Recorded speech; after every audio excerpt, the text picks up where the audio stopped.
भिवंडी शहर व ग्रामीण भागों में बिजली सप्लाई करने वाली टोरेंट पावर कंपनी के मनमानी कार्यभार व दादागिरी तथा चोरी के केसेस व बढ़ते बिजली दरों सहित टोरेंट पावर कंपनी के विभिन्न समस्याओं को लेकर स्वतंत्रता की आज़ादी अमृत वर्ष में भिवंडी की जनता टोरेंट पावर कंपनी से आज़ादी चाहती है। इसी को लेकर आज दिनांक 15 अगस्त 2023 स्वतंत्रता दिवस के शुभ अवसर पर आरपीआई सेक्युलर महाराष्ट्र राज्य सरचिटनीस व शेलार ग्राम पंचायत सरपंच एडवोकेट किरणजी चन्ने के नेतृत्व में टोरेंट अत्याचार विरोधी जनसंघर्ष समिति के बैनर तले भिवंडी स्थित बाग फिरदौस मार्केट के सामने बाबा होटल के पास खंडूपाड़ा में टोरेंट विरोधी भव्य एकता सम्मेलन का आयोजन किया गया और टोरेंट पावर कंपनी के विरुद्ध जमकर नारेबाजी की। इसी को लेकर कांग्रेस के ज्येष्ठ नेता फाजिल अंसारी ने हमारे संवाददाता से वार्तालाप करते हुए बताया कि आज का मोर्चा यौम आज़ादी के मौके पर सरकार को एक मैसेज भी देना था कि भिवंडी को टोरेंट से मुक्त किया जाए, क्योंकि ये कारोबार से जुड़ा हुआ है, रोजी रोटी से जुड़ा हुआ है। टोरेंट की बहुत ज़्यादा ज़्यादती है जो MERC के तमाम कानून को कायदे पे रख करके, और इन्होंने जो ज़्यादती शुरू की है विजिलेंस केस की तरह मीटर फास्ट भागना और मुख्तलिफ़ किस्म की जो गैर कानूनी टोरेंट काम कर रही है, कोई सुनवाई नहीं है। हम लोगों ने बारहा सरकार से कहा है कि इसको हाई पावर कमेटी बना के जांच कराए, लेकिन टोरेंट की इतनी पहुंच है कि हाई पावर कमेटी या किसी SIT कुछ नहीं बनती। यहाँ पर कांग्रेस की जब सरकार थी उस वक्त भी हमने पृथ्वीराज चौहान से कहा था कि सर ये बहुत बड़ा जुल्म हो रहा है पावर लूम के साथ में, तब भी नहीं सुनवाई हुई। उसके 10 साल के बाद फिर इसको फर्दर एक्सटेंशन कर दिया गया और ये इतना अनियमितताएं बढ़ता है, इतना ये गलत तरीके से कानून का उल्लंघन करता है कि कोई किसी की सुनवाई नहीं होता। आम जनता की पहुंच टोरेंट कार्यालय तक है और टोरेंट कार्यालय के आगे जा नहीं सकती। यहाँ कोई नोडल ऑफिसर नहीं है, आखिर बात तो करे किससे करे, जनता करे।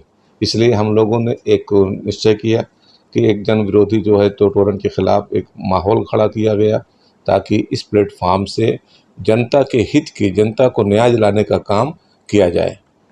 अब सवाल ये है कि कैसे हित मिले, कैसे लड़ाई लड़ी जाए।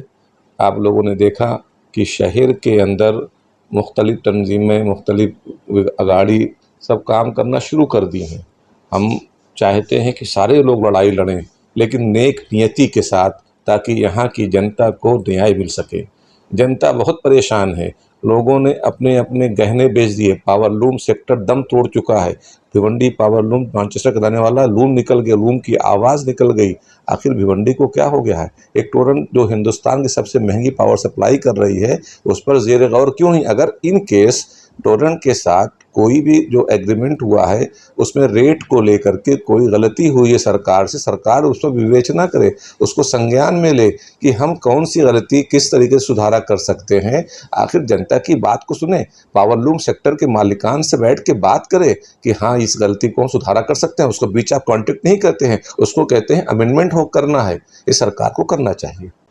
टोरेंट के मुद्दे की जो बात अभी आपने करी है, तो टोरेंट के मुद्दे को जिम्मेदार यहाँ की टोरेंट व्यवस्थापक है। टोरेंट व्यवस्थापक ने जब ज़बरदस्ती की तो इसके फ़ौरन बाद यहाँ महाराष्ट्र शासन होता है। महाराष्ट्र शासन को इस पर संज्ञान में लेकर के संजीदगी के साथ इसको हवाई सरकार को नहीं करना चाहिए। बहुत बड़ा मुद्दा है। आज करोड़ों रुपए का चूना सरकार को लगा रही है।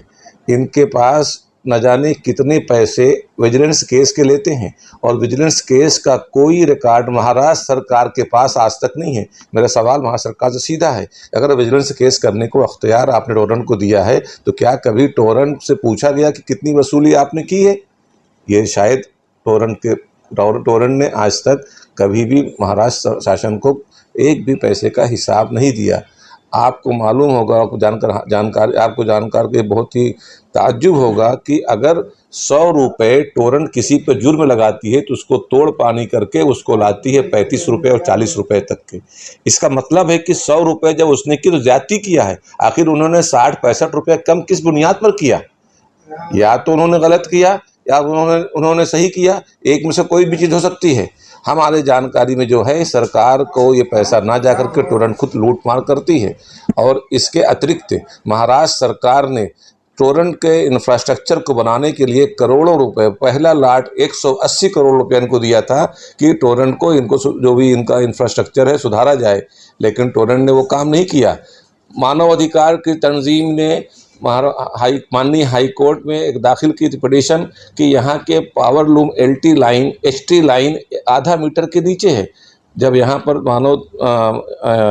ये तंजीम ने, मुलुंड के जो तंजीम है मानव अधिकार ने, जब उन्होंने ये बात कही कि भाई माननीय कोर्ट से कि इसको सही तरीके से डेप्थ किया जाए ताकि 1 मीटर से ज़ायद इनको डेप्थ करके और केबल लेइंग की जाए, तो इन्होंने कुछ भी नहीं किया। आज भी भिवंडी जो है तो बारूद के ढेर पर है। ये भिवंडी के अंदर जो केबल लेइंग एचटी लाइन गई है 1/2 मीटर से अंदर है। ये एक बहुत बड़ा ख़तरा है। और आपने देखा टोरेंट के पास के बाद मोर देन, आज जो हम लोगों के पास रिकॉर्ड था 2007 तक के, उस वक्त 111 लोगों का मृत्यु का जो है मामला था। उसके बाद के रेशियो हमारे पास रिकॉर्ड नहीं है। यानी इनकी इलीगल क्वालिटी से, इलीगल कारोबार से, इलीगल इंफ्रास्ट्रक्चर बनाने से इतने लोगों की मृत्यु हो गई थी टोरेंट के लिए। इसका जिम्मेदार कौन है? आखिरकार टोरेंट इसका बेसिक जिम्मेदार है और उसके फ़ौरन बाद महाराष्ट्र सरकार है। महाराष्ट्र सरकार को इस पर बहुत संजीदगी से विचार करके टोरेंट से छुटकारा दिलाए और भिवंडी की जनता को न्याय दिलाए। आज आप देख रहे हैं फिरका प्रस्तों का राज है मुल्क के अंदर। आप चाहे मणिपुर देखें, चाहे हरियाणा देखें, चाहे मुल्क के उत्तराखंड में देखें, तमाम नफ़रत का माहौल गर्म हो चुका है।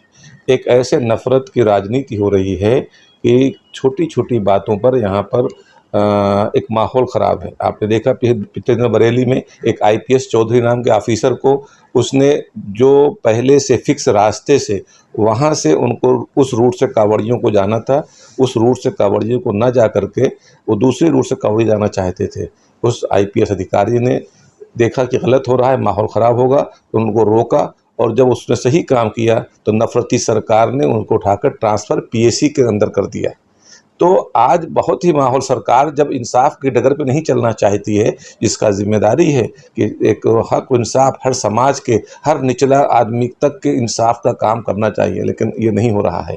आज जो आपने कहा कि छोटी छोटी बातों पे, मैं भिवंडी की जनता से भी और दीगर तमाम जहाँ भी आवाज़ जाए, मैं उनसे अपील करता हूँ कि ऐसी कोई भी हरकत हो तो आप राय मेहरबानी उस मामले को संजीदगी से लेकर वहीं ख़त्म करने की कोशिश करें।